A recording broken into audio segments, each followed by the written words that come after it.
அந்த ஜவ்வு கேமரா பாருங்க, கேமராவை தானே ஃப்ராங்க் பண்ணேன்.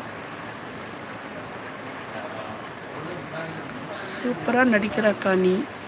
ஒசாமா மூடிட்டு வெளியே போ. பிராங்கா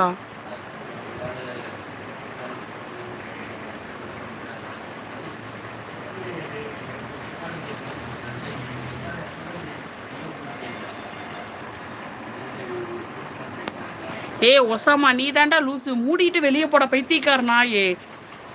செல்வா நீங்க ஏன் இப்படி பண்றீங்க? அடச்ச, நான் கொஞ்ச நேரத்தில் அவளை எங்க வந்து பார்க்கறது, எப்படி பார்க்கறது, எப்படி காண்டாக்ட் பண்றதுன்னு ஒரு மாதிரி ஆயிட்டேன் நான். ஃப்ராங்க் அவங்க ஒன்றை ஏமாத்துறாங்கன்னு அர்த்தம். அது எங்களுக்கு தெரியும் ஒசாமா, நீ மூடிட்டு கிளம்பு, நீ மூடிட்டு கிளம்பு.